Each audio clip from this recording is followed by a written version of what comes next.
Johnny Carson was doing his last interview with Lucille Ball when words disappeared. Only two old friends remained. And all of America watched. It was February 1989. The Tonight Show starring Johnny Carson. Studio 6B in Burbank. The audience filed in expecting the usual. Johnny's monologue, some laughs, maybe a celebrity playing a silly game. They had no idea they were about to witness television history. Lucille Ball walked onto that stage for the last time. She was 77 years old. The woman who had invented the television sitcom, who had made America laugh for 4 decades, who had built a television empire from nothing.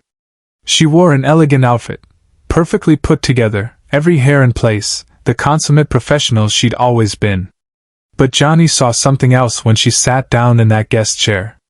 He'd known Lucy for 30 years. They'd done dozens of interviews. He knew her tells, her rhythms, the way she held herself when she was performing versus when she was being real. Tonight, she was saying goodbye. The interview started normally. Johnny welcomed her with his trademark warmth. The audience applauded, that special kind of applause reserved for legends. Ed McMahon beamed from his seat.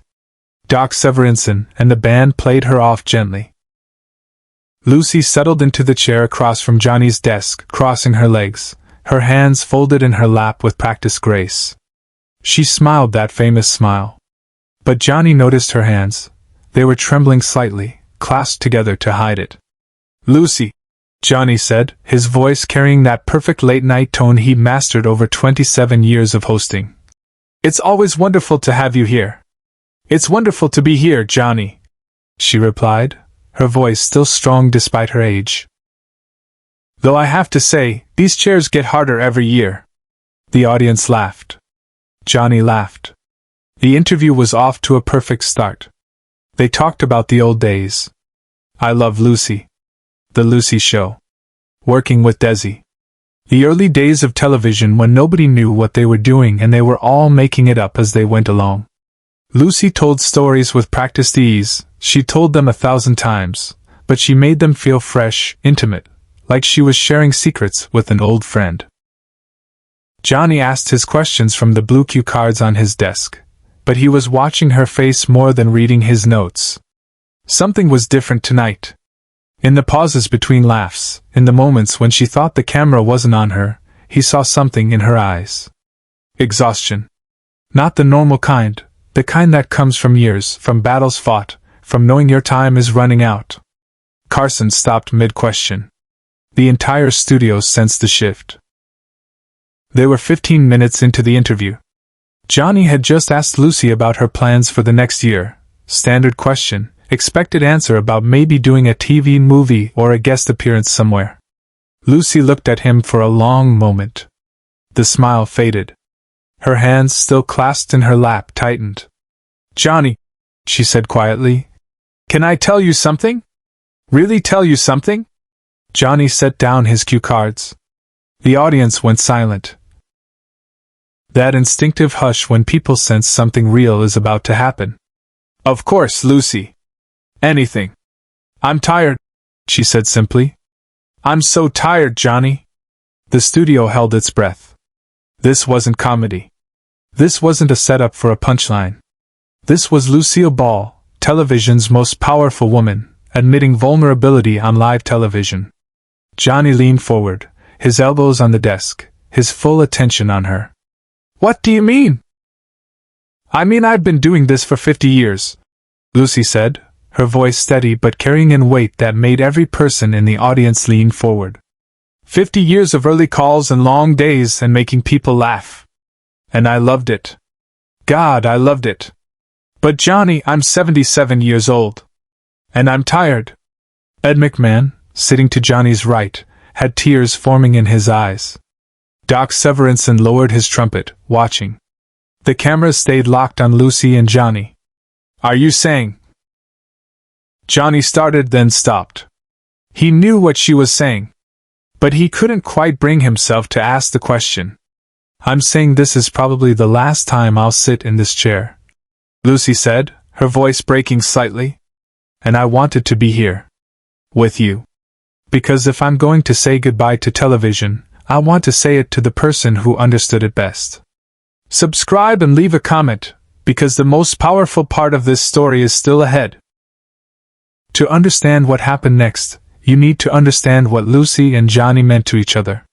They weren't just colleagues.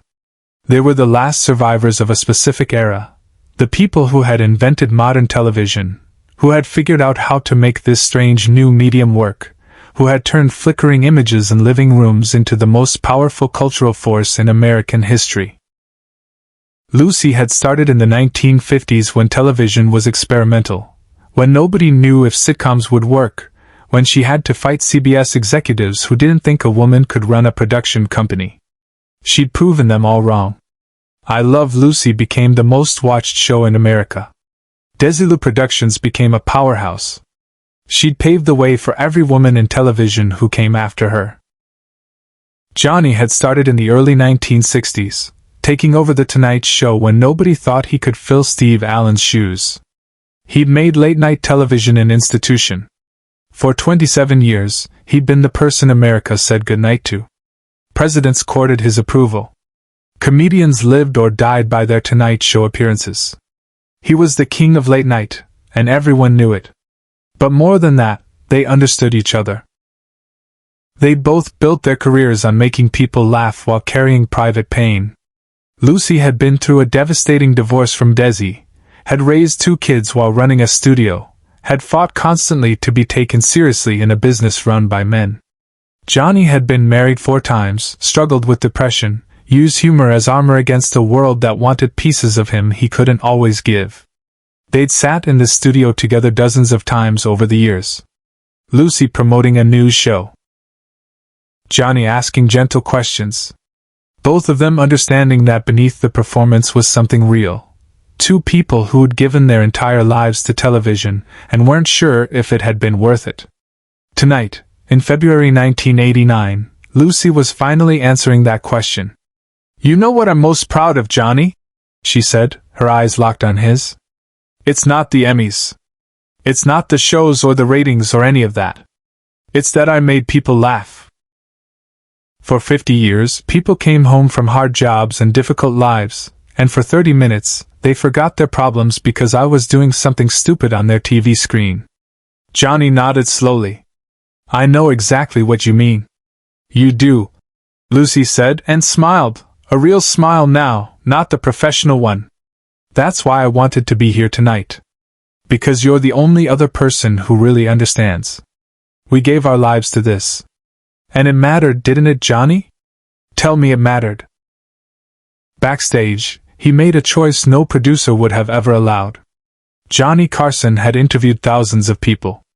He knew how to keep a show moving, how to hit the commercial breaks on time, how to wrap up a segment and move to the next guest.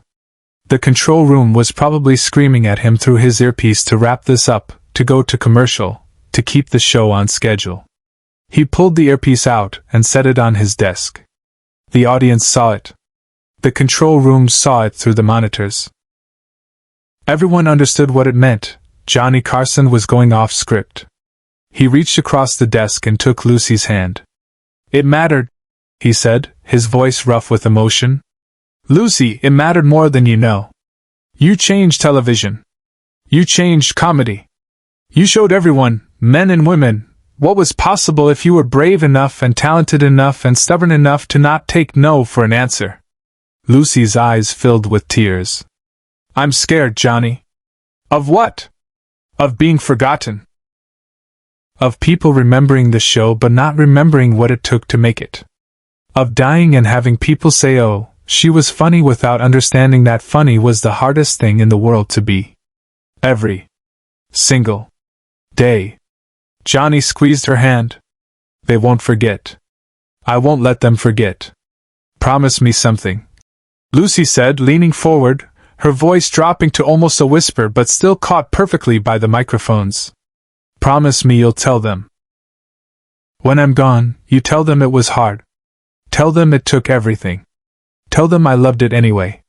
But this was the moment no one in the studio, nor anyone at home, ever saw coming." Johnny Carson stood up. The audience gasped, Soft, collective shock.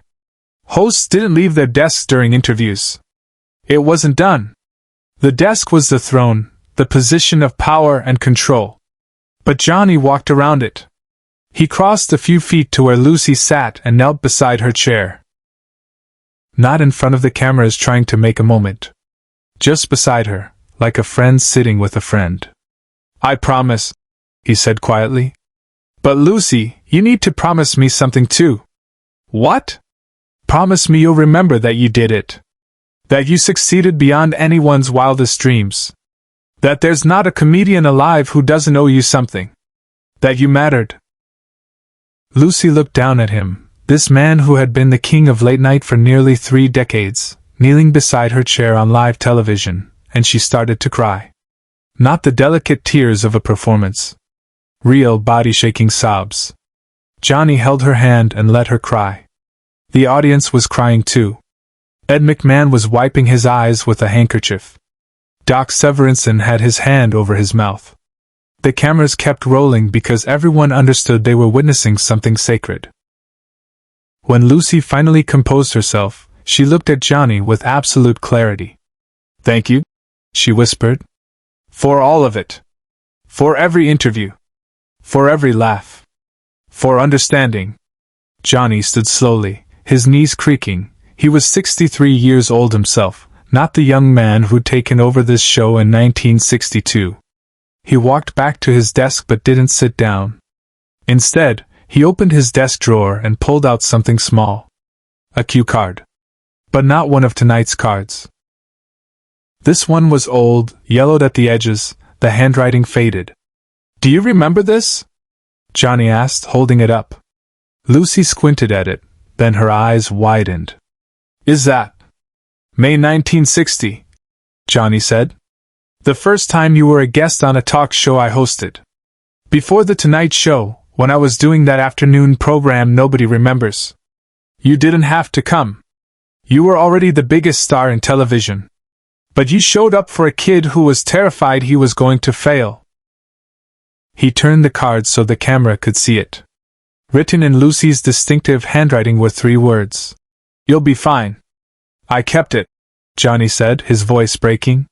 "For 29 years I've kept it in this desk. Every night before the show I see it. On the bad nights, the nights when I don't think I can do this anymore, I read those 3 words." Lucy covered her mouth with her hand, tears streaming freely now. "So you want to know if it mattered?" Johnny continued. "Lucy, you saved me more times than you'll ever know. Not just with this card. With every time you sat in that chair and showed me how to be generous with a guest. How to let the comedy breathe. How to be real even when you're performing." He carefully placed the card back in the drawer. "This stays here until my last show. However many years that is. And then it goes home with me. Because it's not just a card. It's proof that Lucille Ball believed in me when nobody else did." The audience rose to their feet. Not polite applause. Thunderous, sustained applause mixed with tears and the sound of 300 people witnessing 2 legends honor each other. Share and subscribe. Make sure this story is never forgotten. Lucy stood slowly. Johnny moved from behind the desk and embraced her. They held each other while the audience continued to applaud, while Doc finally started playing softly, not comedy music, but something gentle and respectful. When they separated, Lucy looked directly into the camera. "If this is goodbye," she said, her voice steady now, "then I want to say thank you. To everyone who laughed. Everyone who watched. Everyone who let me into their homes for 50 years. It was the honor of my life." She turned back to Johnny. "And thank you for giving me the perfect ending." Lucy walked off the stage for the last time. Johnny stood watching her go, his hand over the pocket where that cue card rested. He didn't try to hide the tears on his face. The show went to commercial. When they came back, Johnny didn't do another segment. He simply thanked the audience and said goodnight. Lucille Ball died 8 weeks later, on April 26, 1989. Johnny Carson attended the funeral and spoke at the service. He told the story of the cue card. He kept his promise. When Johnny retired in 1992, that cue card went home with him. It's now in the Smithsonian, in a glass case next to a photo of Lucy and Johnny from that final interview. The plaque reads, "You'll be fine LB to JC, 1960. Two legends. One final conversation. The moment when words failed and only love remained."